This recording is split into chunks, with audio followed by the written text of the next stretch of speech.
Les premiers députés ont fait ce... Les premiers députés, qu'ils soient d'ailleurs de l'opposition ou du parti au pouvoir, démocratie camerounaise qui a retrouvé ses lettres de noblesse à partir des années 90, ils ont fait ce qu'ils ont pu. Je n'appartiens pas à la catégorie des acteurs politiques qui jugent l'histoire. Ahidjo a fait ce qu'il a pu dans le contexte qui était le sien.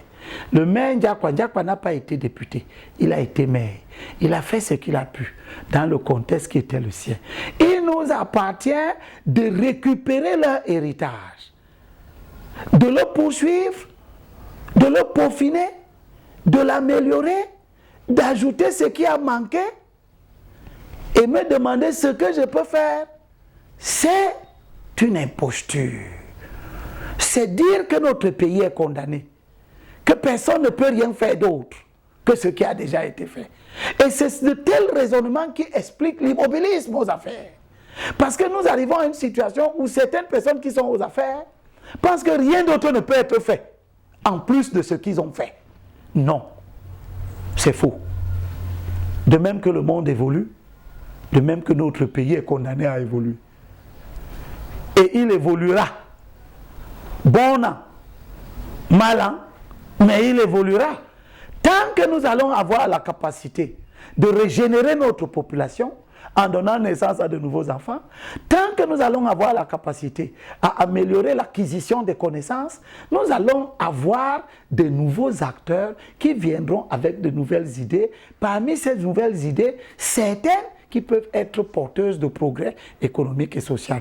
Croyez-moi, j'ai beaucoup de choses à faire à l'Assemblée nationale. J'ai par exemple à demander que les suppléants reçoivent une partie de la rémunération du député titulaire. Pourquoi vous avez deux personnes que vous avez présentées aux élections sur le même siège et c'est une seule qui est salariée et l'autre n'a rien? Je ne demande pas qu'on augmente les charges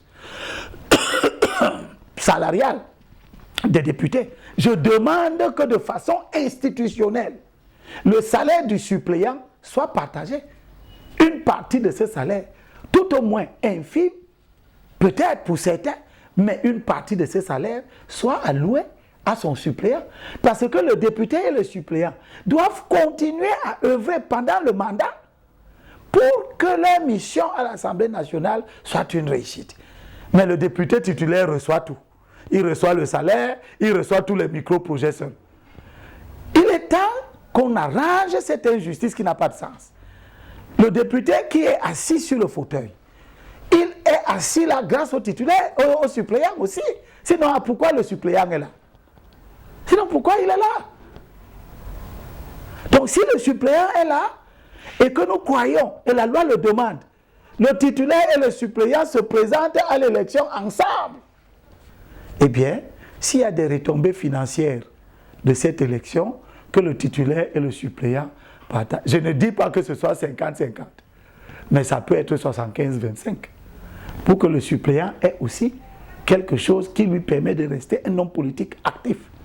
Et que dans l'enveloppe de micro-projets parlementaires, allouer au titulaire une partie, je ne dis pas que ce soit la moitié, mais ça peut être 75-25, soit alloué au suppléant, pour que le député et son suppléant continuent à fonctionner ensemble. Et que le suppléant soit intéressé par ce que le titulaire fait. De telle sorte que si le titulaire est appelé à une autre mission, que le suppléant qui est appelé à le remplacer soit à la hauteur de la mission. Voilà des chantiers comme ceux-là qui visent à améliorer le fonctionnement de notre Parlement, qui visent à améliorer les capacités humaines et intellectuelles des députés qui vont être élus dès 2025 pour que nous ayons un Parlement effectivement à la hauteur de sa mission. Je pense aussi beaucoup à faire en sorte que l'on supprime la nomination des sénateurs. La nomination des sénateurs, en réalité, n'a pas de sens. Aujourd'hui, le président de la République a voulu que le pays lui donne le pouvoir sur 100 sénateurs de nommer 30 et les autres 70 sont élus. Qui peut me dire pourquoi le président a voulu nommer seulement 30? Pourquoi il n'a pas voulu nommer 50? Pourquoi il n'a pas voulu nommer tout simplement les sénateurs? Pourquoi faire élire une partie et nommer une autre? La nomination vient corriger quoi? on a vu que dans l'utilisation du pouvoir de nommer, le président n'a pas eu le doigté ou la dextérité d'utiliser ce pouvoir, par exemple, pour compenser les déséquilibres que l'élection des sénateurs aurait pu créer quelque part. On a vu que ce pouvoir est utilisé à des fins clientélistes. Pourquoi alors, une fois que le président de la République vous nomme, vous travaillez pour lui? Or, la Constitution prévoit que les sénateurs ne représentent pas le président. Ils représentent les collectivités territoriales décentralisées. C'est-à-dire qu'ils représentent des institutions. Ils représentent les communes. Ils représentent les régions. Régions, pas unité administrative, mais régions comme collectivité territoriale décentralisée au sens de notre Constitution. Si les sénateurs représentent donc les régions, eh bien, que les régions et les communes les élisent. C'est tout. Ce n'est que justice. Au lieu d'avoir une situation où le chef de l'État vient dedans et utilise le pouvoir de nommer 3 sénateurs sur 10 comme un pouvoir de satisfaire une clientèle. Nous avons vu la situation du littoral où on a mis un sénateur non autochtone dans les 7 et puis parmi les 3 que le président devait nommer, il a encore nommé un autochtone. Au total, le littoral a sur 10 sénateurs, 8 qui sont originaires du littoral et 2 qui sont originaires de l'Ouest. Du coup, l'Ouest qui devait avoir 10 sénateurs en a 12. Quel est l'intérêt qui a donné à l'Ouest 12 sénateurs? Alors que le littoral en a 8.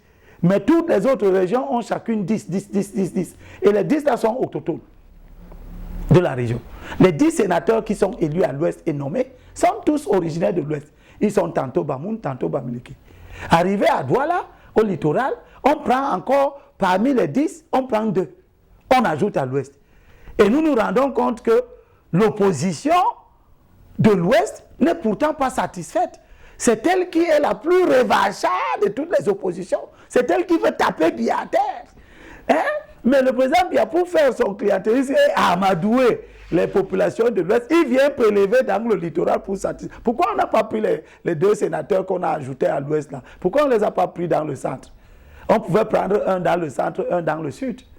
Pourquoi on les prend au littoral? Ce sont des injustices de cette nature qui ne servent aucune cause honorable que nous devons supprimer. Je suis pour que les 10 sénateurs de chaque région soient élus par les conseillers municipaux de la région et les conseillers régionaux de la région et que les 10 sénateurs-là soient autochtones de la région. Comme ça, chaque région arrive au Sénat avec 10 de ses enfants. Et ils vont donc s'asseoir ensemble, ils vont discuter sur les allocations des ressources budgétaires que le gouvernement doit envoyer aux régions pour qu'elles puissent effectuer leur mission de développement local. Voilà, grosso modo, les préoccupations qui m'habitent en cette veille des élections législatives. Et je ne suis pas candidat, comme vous le savez, aux élections municipales. J'ai estimé que j'ai fait 10 ans conseiller municipal. Il faut laisser la place à d'autres qui viennent aussi faire leur apprentissage dans la conduite des affaires publiques. Et je souhaite à tous les jeunes qui ont l'audace de venir à apprendre à conduire les affaires publiques, je leur souhaite bonne chance tout en leur recommandant l'humilité, tout en leur apprenant qu'il y a un proverbe rwandais qui dit que tu as beau te lever tôt le matin, tu trouves que la route t'a précédé. Vous venez d'arriver, ne vous inscrivez pas dans le conflit de génération entre vous et les vieux, parce que les jeunes appartiennent aux vieux et les vieux sont ceux qui ont amené les jeunes. Ils ne les ont pas amenés pour les punir, les brimer, les faire souffrir. Ils les ont amenés pour qu'ils les remplacent. La nation est donc comme un tuyau. Les gens entrent, ils sortent. Même si on peut regretter que quelques-uns d'entre nous sont entrés et ne veulent pas sortir.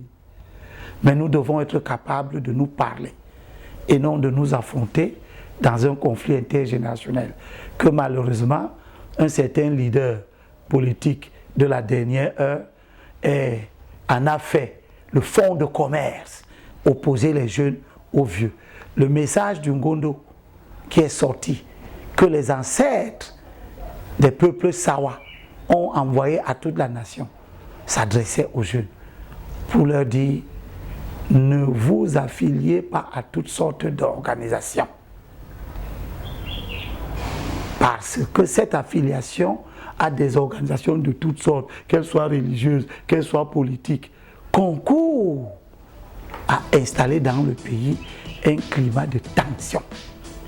Voilà le message des ancêtres. Et je le renouvelle ici à travers votre élément. Les jeunes doivent faire attention au message que les acteurs politiques leur envoient. Parce que certains acteurs politiques sont des commerçants. Ils travaillent pour leurs propres intérêts et non pour l'intérêt de la nation.